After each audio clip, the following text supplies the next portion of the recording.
Hi, I welcome all of you to another video in the Nectar and Sieve novel series. Today we continue with part 2 of chapter 27. We heard the noise of the storm breakers long before we reached the quarry, a clink clank of stone on stone with intermittent dull explosions. As we drew near, the din grew louder. We had to shout to make ourselves heard. The quarry was on a hillside, nor the calm and pleasant Chamundi Hill, but another lesser hill, bare and rocky, with here and there a few clumps of prickly pear. On one side of the hill, the land fell away sharply, almost vertically, and here was revealed the actual quarry, an enormous irregular crater striven with boulders and lined with jagged rocks. Its sides pitted with holes of varying size. So we could see how they lost everything, lost money, lost belongings. Puli has more experience and uh, survival survival ability in a city. So what we read is the arrival at the quarry.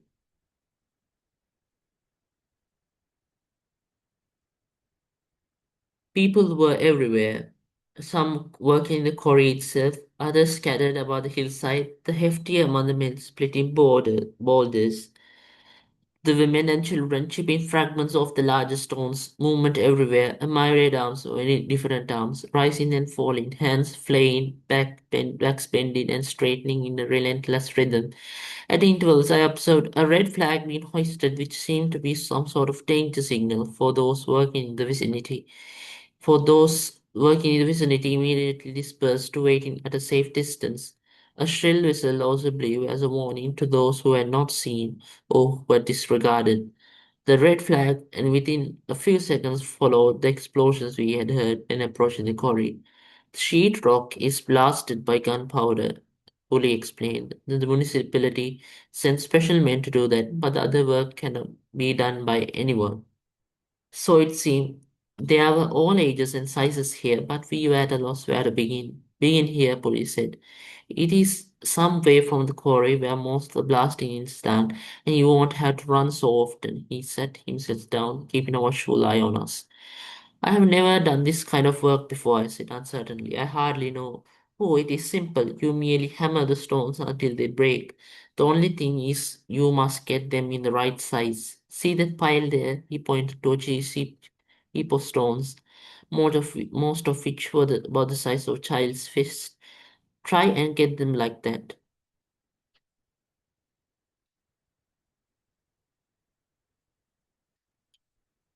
And that was precisely the difficulty to break the stones to the required size. Sometimes they were too big, sometimes too small. We struck lightly, and only chips glanced off the stone. We struck hard, and it fell to fragments. The air was full of flying dust and stone particles. Part of the trouble lay in keeping one's eyes open while striking. So they are so poor they don't have a hammer. So we can see how they did not have a hammer. It is not a simple way of earning, I said, and it is more difficult than it looks, Nathan grumbled. If we had a hammer, at least we should not have so much waste. Yet there were so many like us, without hammers and using only stones, who were making very good progress. So poor, they are so poor they didn't have a hammer, they used large rocks to break rocks.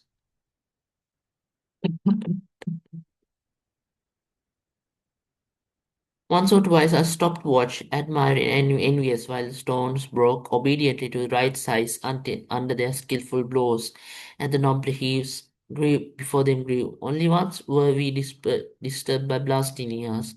Engrossed in our work, neither of us had observed the red flag, nor with the hammering constantly beating upon our eardrums. Did we hear the whistle go, but Puli, more alert than either of us, hustled us to safety as we ran, we felt the ground shake beneath us. We must learn to be careful, police said severely. And while stones and earth still rained down on us like hailstones. Did you not hear the whistle or the people who shouted to you? This blasting is a nuisance, he went on. You will find your stones are scattered, but you will get used to it. The stones were indeed scattered and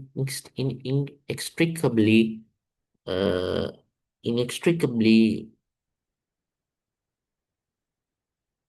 with those of other workers. But when we had collected what we reckoned to be our pile, no one raised any objections. Sometimes one loses, sometimes one gains, the man said philosophically. It evens itself out. I was thankful that there was a spirit of amity. We were neither of us anxious to engage in futile disputes. The sun was setting before we finished. The heap of stones before us was not very large, nor to our proud eyes very small. All about us, people were stopping work. As the light faded, so the clink clank din died. In the gathering darkness, only a few faint sounds of hammering told of a solitary stone breaker continuing his labors.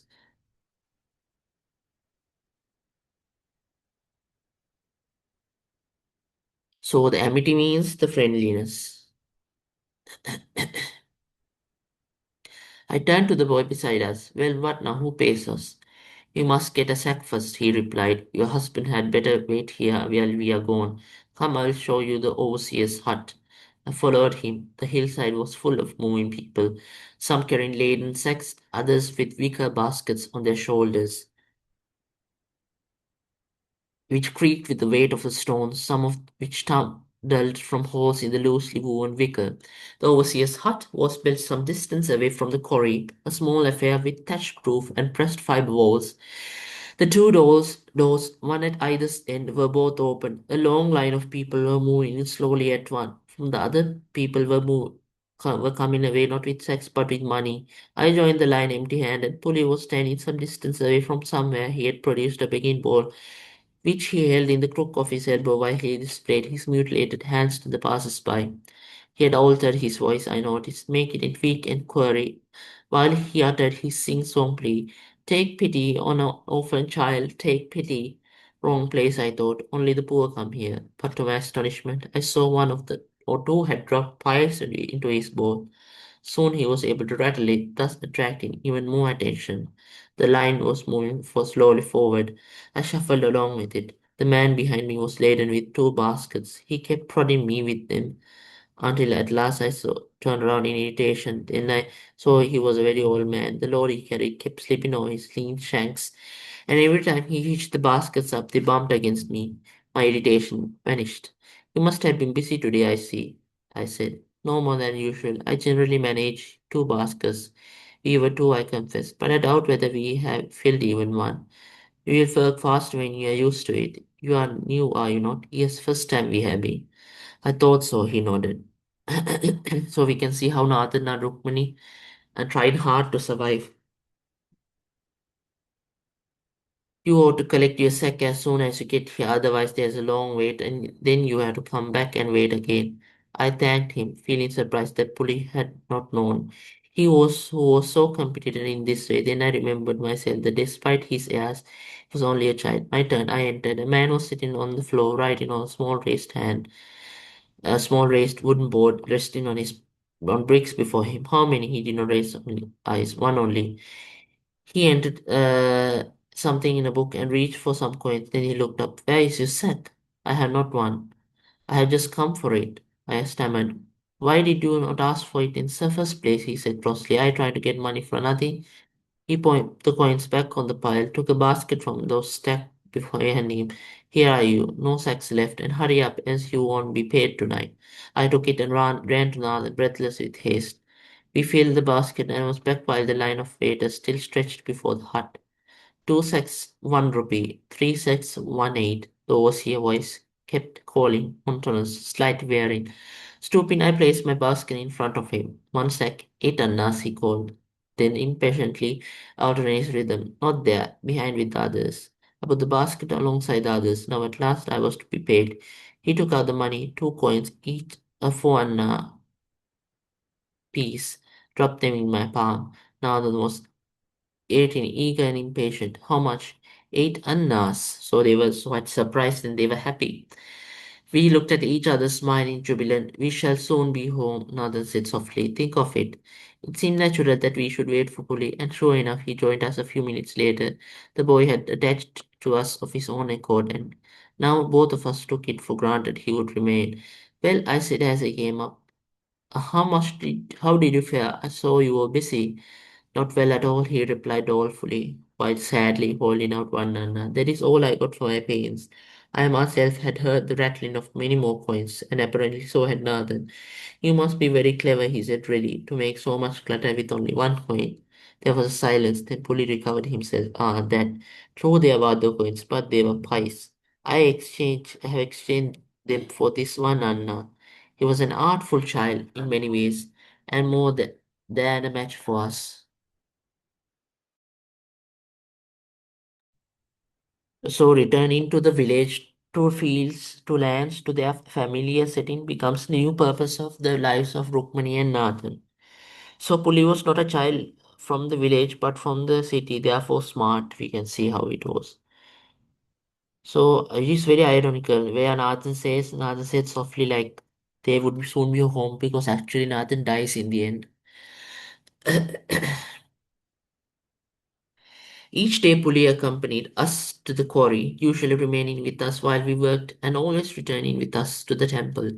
Whatever we earned, we entrusted to him. Theft of the money from Asari while Accept had undermined not only my confidence, but Nathan's. Besides, Puli was manifestly more capable of caring for it than we were. We calculated that if we earned 8 annas each day and contrived to live on 4, we could save the money we needed to return in 40 days.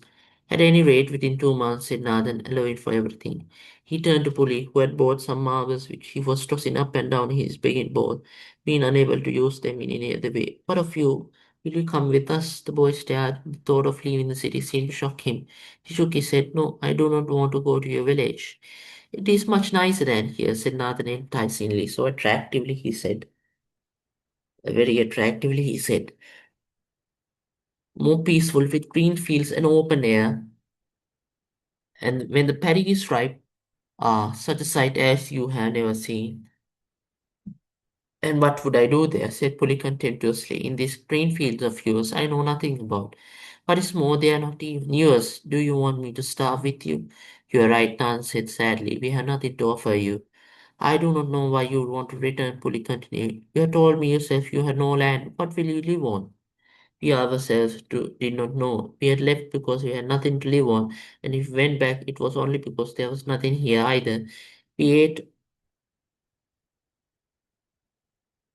So, police said contemptuously means disrespectfully.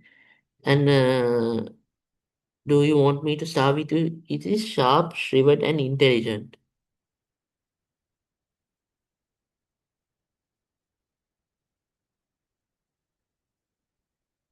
We ourselves did not know we had left because we ate once a day and that was all. When the day came for buying clothes to cover ourselves with, or a mat to lie on, or medicines for Nathan while he fevered, there would be nothing. You are too young to understand, said Nathan. This is not my home. I can never live here.